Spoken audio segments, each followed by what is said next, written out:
আসসালামু আলাইকুম। Alright everyone, আমি মিষ্টি শায়রি চলে এসেছি নতুন একটা ব্লগ নিয়ে। জিজু এসেছিল কালকে রাতে সিঙ্গাপুর থেকে। আপুদের অ্যানিভার্সারি ছিল, বাট ভাইয়ার প্রজেক্ট কমপ্লিট না হওয়ার কারণে আসতে পারেনি।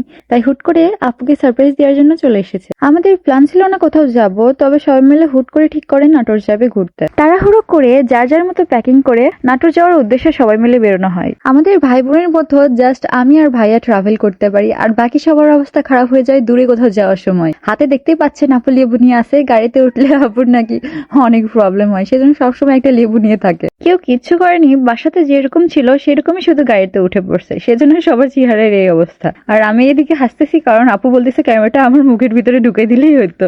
আর এই বদমাইশ আমার ভাইয়ের ছেলে, যেখানেই যান সেখানেই ওর দোষটামি শুরু। এমন তাড়াহুড়ো করে বেরোনো হয়েছে, রাতে যে আমরা কোনো ডিনার করব বাসা থেকে এটাও আর করা হয় নাই। তো ভাইয়া বলতেছিল রাস্তার মাঝখানে যে রেস্টুরেন্ট ভালো পাবে ওখানেই ডিনার করা হবে, বাট সবাই বলতেছিল না, ডিনার করবো না, কিছুই খাবো না, কিছু খাইলে উল্টা হয়ে যাবে। সারা রাস্তা আমাদের ঢালতে ঢালতে যাইতে হবে। তো বাবুদের জন্য কিছু নিয়ে আর আমরা চা খেয়ে গাড়িতে ওঠার কথা, বাট ভাবি যেখানেই যাবে টয়লেটে যাইতেই হবে। রাস্তার মাঝখানে যে কতবার থামতে হয় আল্লাহ জানে। আশেপাশে ভালো কোনো টয়লেট ছিল না। একটা লোককে জিজ্ঞেস করা হলো, তো বললো যে এবার যে ভিতরে যান।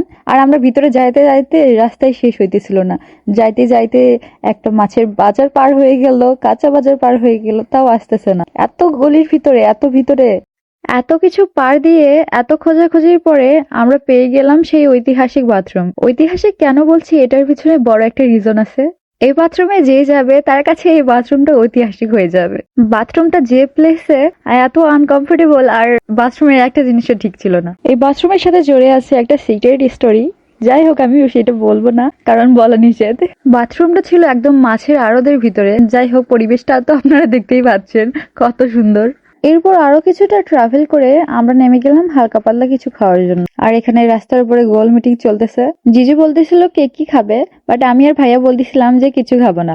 তো আপু পিছন থেকে এসে বলতেছিল তোরা দুজন কিছু খাবি কেন, শুধু যারা খাবার নিবি তাদের থেকে হুমকি দিয়ে নিয়ে নিবি। এখানে খাবার অর্ডার করে ভুলে গেছে যে টাকাই তো নিয়ে আসেনি, মানি ব্যাগটা আবার নিয়ে আসতে দিল ছোট ভাইয়াকে। আর এখানে আমি জিজুর ভিডিও রেকর্ড করতেছিলাম বলে আমাকে একটা ধমক দিল। আর এখানে আমি আমার ভাইয়ের ছেলেকে বলতেছিলাম তোমারটা আমাকে একটু খাইতে দিবা, দেখেন আমাকে কতটুকু খাইতে দিছে। ও নখ দিয়ে ধরে বলছে এতটুকু খাবার, এর চেয়ে বেশি খাইলে ফুপি তোমার খবর আছে। আমি এমনি তো সিদ্ধ ডিম খাই না, আর এদিকে আমার বোনের মেয়েকেও বলতেছিলাম তোমারটা আমাকে একটু খাইতে দাও। আমি সবার থেকে একটু একটু করে খাইতেছিলাম।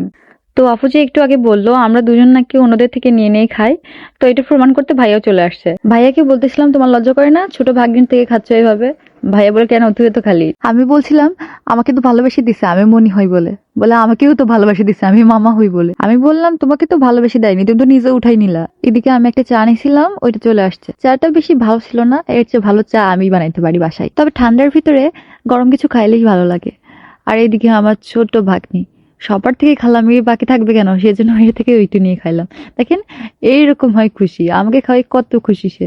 ছোট হলে মজাই আলাদা। একটু পরপর দোকানে যাইতেছে, নতুন নতুন খেলনা আর চকলেট নিয়ে আসতেছে। ছোটবেলায় আমিও অনেক কিন্ডার জয় খাইতাম, আর আমার কাছে এগুলো খেলনার অনেক কালেকশন ছিল। এখন তো ভালো কিছু দেয় না কালেকশনে, আগে পাওয়ার রেঞ্জার, পকিমন সেট অনেক কিছু দিত। এরপর আমরা সবাই খাওয়া দাওয়া শেষ করে আবার উঠে পড়ি গাড়িতে।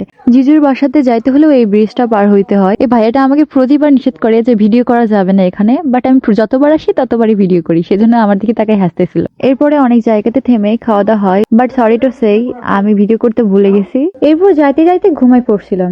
তারপর আবার ডাক দিয়ে বললো আমরা চলে আসি। তো আজকের ব্লগটা এই পর্যন্তই, পরের ব্লগগুলো নিয়ে আবার আসবো। বাবাই।